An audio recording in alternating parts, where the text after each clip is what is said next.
Social and political commentary from a Christian male perspective. Grace and peace, everybody. Thank you for joining me for my first installment of what I'm going to call School Days or Saturday School. I'll probably leave a poll down in the description. Let me know which one do you like better, School Days or Saturday School. So every Saturday, I'll be posting a story about a school district or school system or college or university that's just doing something that's crazy or something that's interesting. So this one right here, I think you all will find kind of troubling, if you will. Let's go. What's going on, Jason?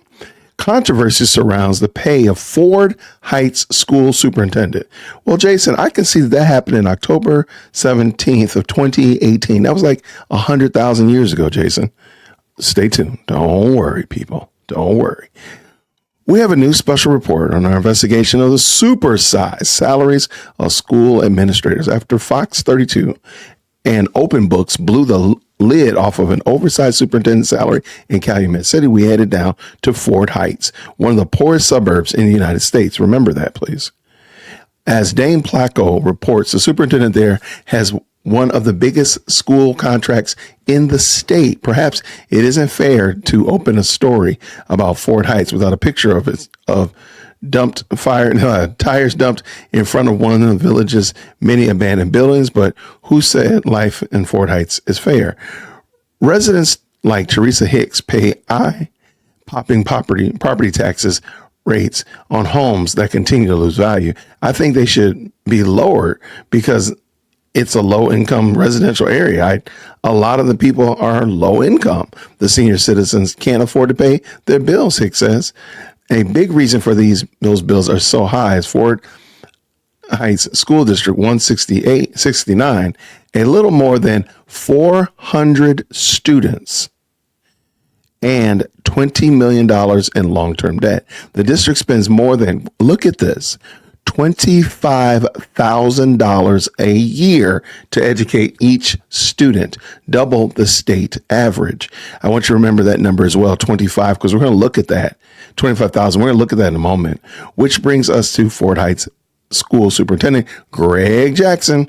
Despite the tiny size of the district, Jackson gets a supersized salary, $258,000. Now, remember in the beginning, you argue that, hey, this happened in 2018.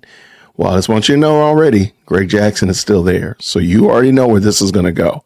But that's just the start. The books examined Jackson's contract and found he also gets a pension pickup, medical insurance, life and disability insurance, and annuity, and car allowance, bringing his total annual compensation to more than $363,000. Jackson also gets 72 paid time off days per year, including an astonishing 9 weeks of vacation, which he is allowed to roll over and cash out when his contract expires in 5 years. Just think of what that could purchase this education in Ford Heights. A couple of teachers, hundreds of thousands of dollars of enhanced learning in classrooms. That Adam Adorschwicz, CEO and founder of the OpenTheBooks.com. A statement from the district's law firm says, during Jackson's tenure, test scores have improved dramatically. In order to attract the best talent, we must offer an attractive compensation package, even with us being one of the poorest communities in Illinois and the country. That's crazy. But they're not compensating the teachers, though. This is just the superintendent. I grew up in Ford Heights. That school district was my school district. My only goal was to save the school district, says State Representative Thaddeus Jones. A couple of years ago, Jones introduced a bill that would consolidate the Ford Heights School District into neighboring larger Chicago Heights School District. I thought it would be a good idea to bring transparency to the district. The district was $25 million in debt. They had a range of issues, and the goal was to save the school district, Jones said. So how did the school board react? by adding language to Jackson's contract guaranteeing he would get every penny of his $1.8 million value if the districts were consolidated. The bill went nowhere. The reform remains on hold in Forest Heights. Dr. Jackson declined to talk about his salary. He has banked more than 500 paid days off since he started 13 years ago, which are currently worth $500,000.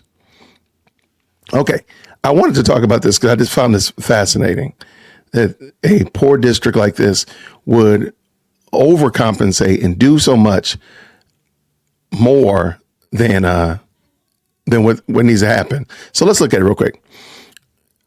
Fort Heights, they have 2 schools, and this is current as of the 2023-24 school year.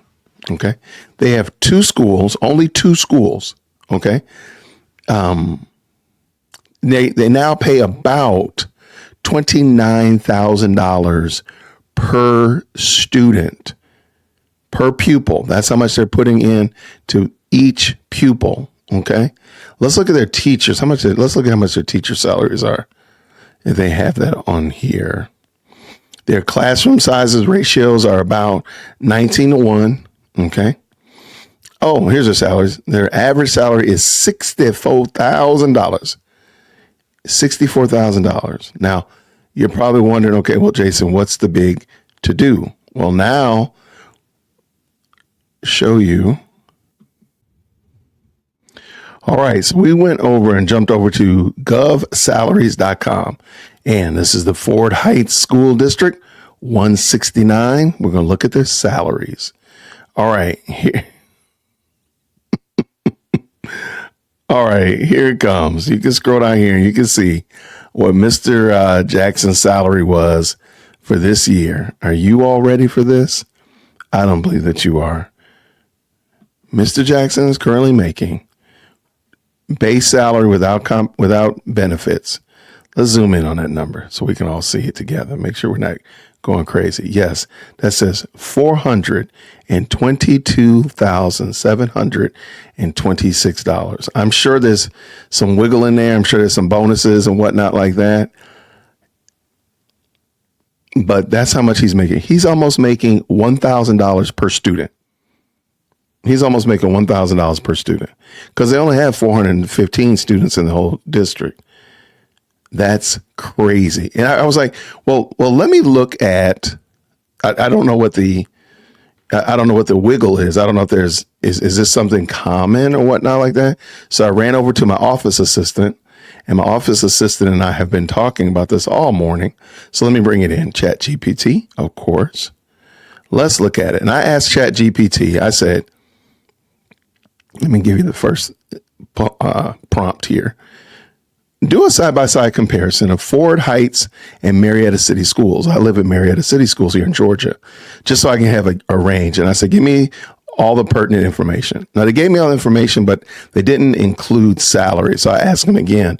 I said, add to the table the salaries of the superintendent and those under the superintendent. So here we go. So location, of course, Fort Heights compared to Marietta City. Fort Heights has 2 schools. Marietta City has 13 schools. The number of students, 458.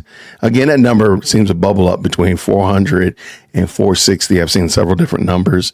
I'll take 458. That's fine. Compared to 8,700 at Marietta City. Minority enrollment, they have 1,000% minority in Fort Heights, and they have 80% in Marietta City.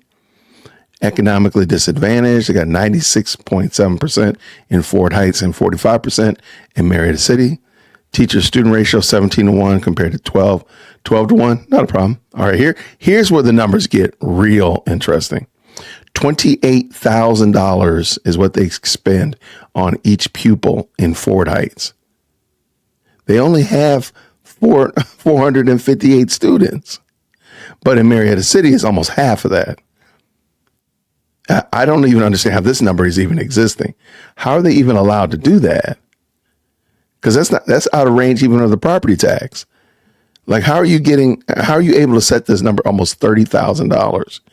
In Illinois, if I'm not mistaken, I want to say the number, and I'll find it on here. In Illinois, I think the number is like 18.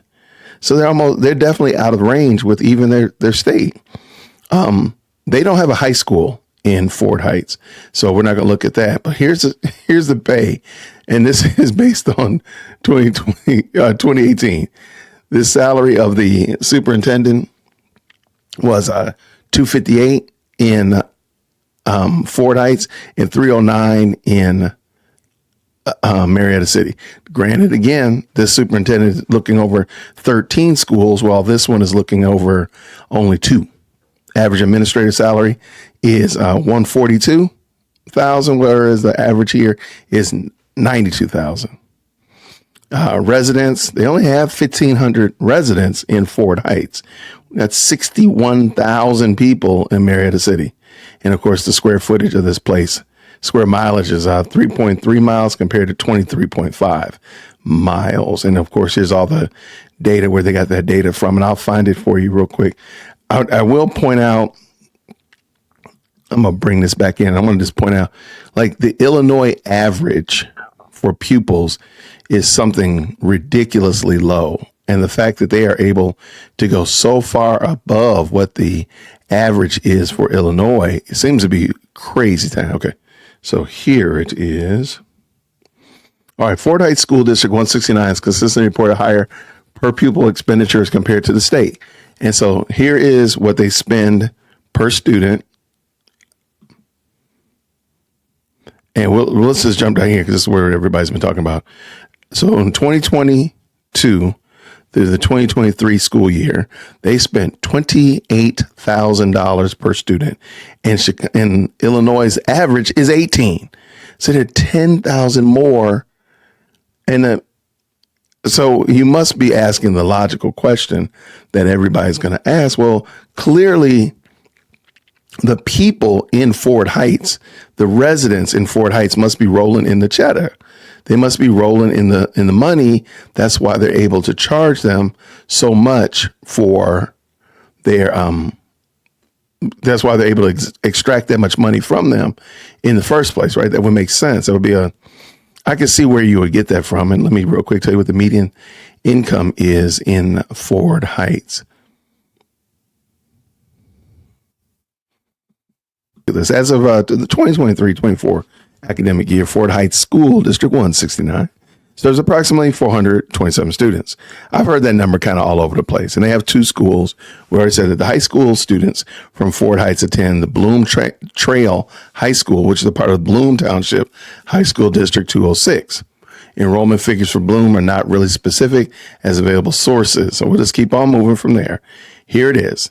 In 2023, the median household income in Fort Heights, Illinois was $34,323 based upon Illinois demographics. This figure is significantly lower than both the national median household income and the median for Illinois, which are approximately $70,784 and $81,702 respectively. Additionally, Fort Heights had a poverty rate, please forgive me, of about 40.8%, which is notably higher than the national average of approximately 11.6. So they're almost 4 times as more people in Fort Heights are in poverty, and their income is probably, median income is probably half of the national average and almost 3/4 of the state average.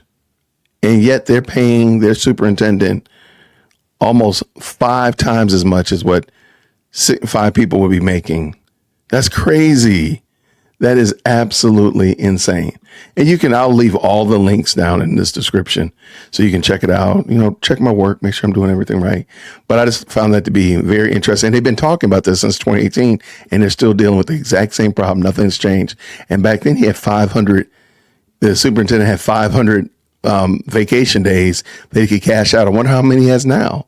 That's been almost 6 years, maybe even 7 years. I wonder what happened. So anyway, what do you think? Down in the comments, let me know. I appreciate you all rock with me. And let me know what you think about this name. School Days or Saturday School? Which one do you like most? And that'll probably be the name of this segment. So I appreciate y'all. Until next time, everybody, grace and peace.